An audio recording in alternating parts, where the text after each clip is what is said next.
The girl at Starbucks spelled my name wrong on the coffee cup she handed me.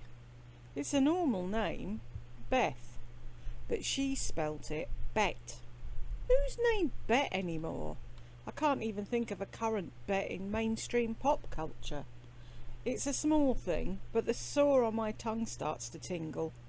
I burn it with my half caramel, half vanilla latte decaf espresso. The girl must notice my expression, twisted up in confusion and simultaneously let down. Poor Starbucks girl. She's maybe 19, cute, clearly hungover, probably just wants to hang out with her cat or smoke a joint. However, I've trapped her. Now she must feign interest in my mild irritation. It's all right? Prompting, not asking. Her mouth is set tight like she's trying to keep last night's vodka down, but her eyes are dead, as if she's crashing after an Adderall. Oh, to be 19 and checked out of the world. I feel a pang of nostalgia shoot through me. It might just be the caffeine. I feel myself nodding, swallowing the minor incorrectness with another searing gulp. My tongue throbs. When I was a kid, my sister was too young to say Beth, so she said Bess. My social studies teacher called me Betsy, and now I'm Bet. I think of all the people I could have been. Maybe Bess would have been sassy and flirty, with curly hair and a thin waist. Maybe Betsy would have played chess and volunteered at the local animal shelter. Bet would have been a singer, and a damn good one, with perfectly done nails and perfume that made you dizzy with interest. But Beth doesn't do much, too lost in her other identities to form a solid personality, looking frantically for the right name on a keychain tree. My boss is an idiot. I stare at the flakes of mascara seemingly permanent under her eyes and try to listen to instructions she's told me more than once. She's older and forgets everything people tell her. You send the same email twice, usually in the same day. After she's asked a question that's in the email, she keeps field workers on the phone for too long while inputting information into her computer at a dauntingly snail-like speed.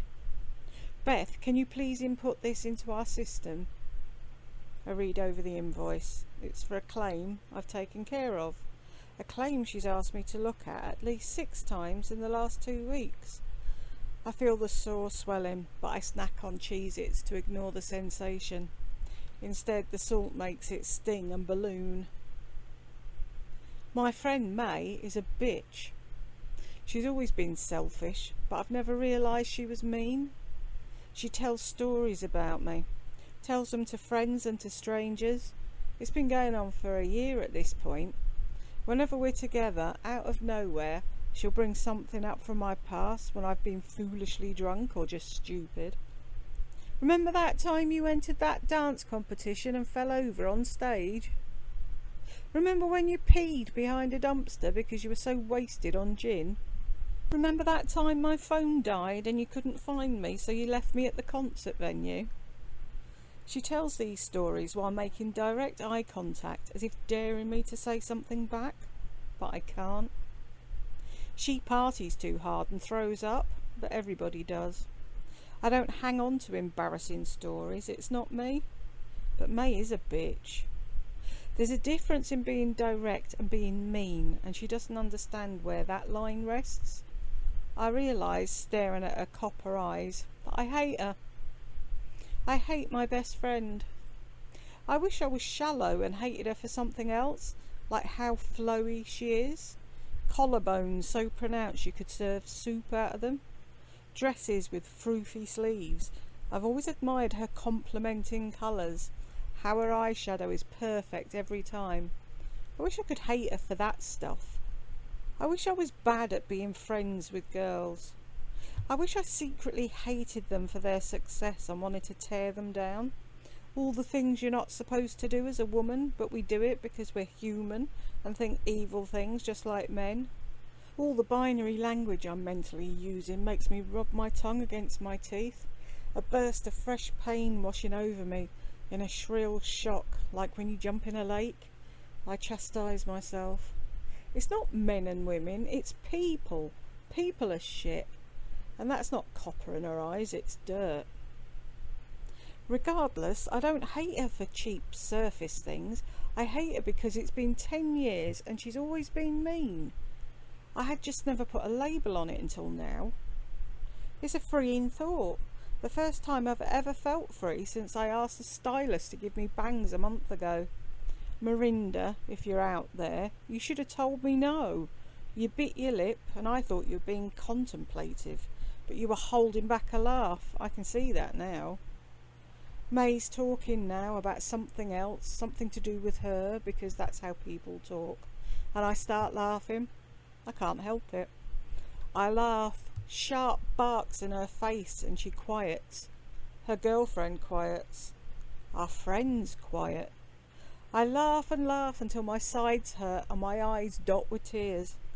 May's face is flushed because she doesn't get it. But I've interrupted her. And when the attention is not on May, she shuts down. You can watch the light leave her eyes like a mechanical doll running out of battery. A little whirring noise and then no movement.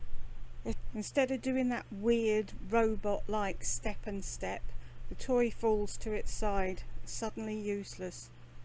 For the first time all night it feels like there's air in the room, and I'm taking all of it in gasps. I realise I'm obligated to say something. I must. My tongue pulses and burns, threatens to block my airway with how big it feels in my mouth. I realise only in that moment that it's not physical. My tongue is swollen with the corrections I've never given. It's going to burst, releasing a horror movie of pus and rectifications. I could send an article to the local paper entitled "Emendations of Beth" and let my tongue run under the faucet water until it went from red to clear. The laughter dies down and I hiccup. All eyes on me.